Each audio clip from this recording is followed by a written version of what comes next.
कब? एक बार और।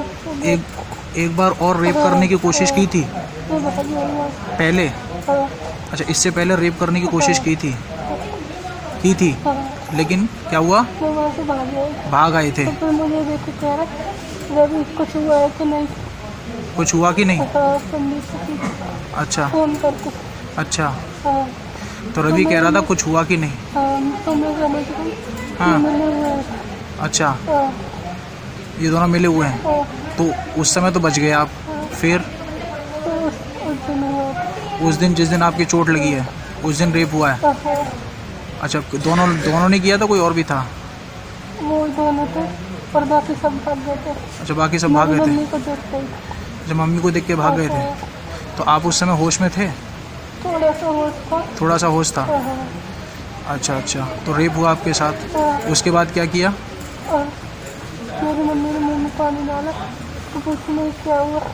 मैं यहाँ इसलिए आई हूँ आप लोगों के माध्यम से देश के प्रधानमंत्री, उत्तर प्रदेश के मुख्यमंत्री और जो लोग भी इस रिस्पॉन्सिबल पद पे हैं उनसे मैं सवाल करना चाहती हूँ कि देश की 49% आबादी के लिए आज तक आप लोगों ने क्या किया है, आपकी क्या स्ट्रेटेजी है। बलरामपुर में जब तक ये दर्द कम नहीं हुआ तब तक बलरामपुर में एक और बेटी को दरिंदों ने खा डाला, उसके साथ बर्बरता की।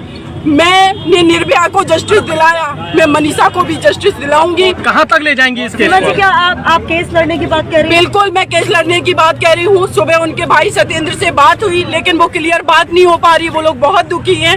इसीलिए मैं यहाँ पर आई हूँ कि उस परिवार से मुझे मिलना है, उनसे बात करनी है और मुझे इस बेटी को न्याय दिलाना है। सबको रोका जा रहा है, मीडिया को सुबह से एंट्री नहीं दी गई। ये केस के अंदर एसआईटी है, क्या आप जाने की कोशिश करेंगे अंदर? मैं बिल्कुल जाने की कोशिश करूंगी। देखिए, अगर लॉ एंड ऑर्डर फेल हुआ है तो वो आपके वजह से। आप क्रिमिनल्स को नहीं रोक पाते हैं, आप उस बेटी को जस्टिस नहीं दिला पाते, वो बेटी की डेथ हो जाती है, उसको ठीक से ट्रीटमेंट नहीं दे पाते हो। और जब हम देश की बेटियां आवाज उठाती है तो उनको आप क्यों रोकेंगे? किसी से ये जवाब दीजिए, क्यों रोकेंगे? सीमा जी, इस मामले में पुलिस की कितनी गलती मानती हैं आप? पुलिस की कितनी गलती? हमारी जो सीओ है इस केस के इन्वेस्टिगेशन ऑफिसर, उनसे बात हुई है, एसएचओ से मेरी बात हुई है और इस केस को मैं पहले से ही अपडेट ले रही थी, लगातार मेरी बात हो रही थी। जिस तरीके से इसमें सीओ जो खम सिंह है उन्होंने मुझे बताया कि मैडम हमने इसलिए अभी 376 एक्शन नहीं लगाया क्योंकि बेटी स्टेटमेंट नहीं दे पाई। जो बेटी वेंटिलेटर पे है, बोल नहीं सकती, लिख नहीं सकती, उसका मेडिकल कराना चाहिए था, आपको सारी चीजें क्लियर हो जाती। और आपने क्या किया, फॉरेंसिक टेस्ट के लिए भेज दिया।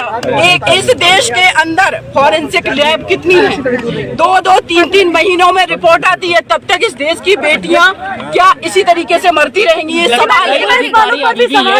सीमा जी, जिस तरीके से उसका अंतिम संस्कार किया गया, मानवता का अंतिम संस्कार कहा जा रहा है, हिंदू रीति रिवाज में कहीं पर भी ऐसा नहीं होता है कि रात के वक्त और आप इस तरीके से जल्दबाजी में अंतिम संस्कार कर देते। बिल्कुल, और देखिए मैं तो आप लोगों को बताऊंगी कि हमारे देश के अंदर कोई भी व्यक्ति रिस्पॉन्सिबल पद पे है वो हमारे देश की बेटियों के लिए संवेदनशील नहीं है। क्योंकि अभी तक क्यों नहीं हमारे देश में कभी भी ऐसे कानूनी स्ट्रॉन्ग बने या फिर ऐसी कोई स्ट्रेटजी बना करके काम क्यों नहीं किया गया? ये आज सिर्फ मनीषा की बात नहीं है, पूरे देश की बेटियों की आइडेंटिटी की बात है। आप यहाँ पत्रकार हैं, मैं एडवोकेट हूँ, डॉक्टर, इंजीनियर, किसी भी प्रोफेशन की कोई महिला ये आज दावे के साथ नहीं कह सकती कि हम 21वीं सेंचुरी में अपने भारत में सुरक्षित हैं।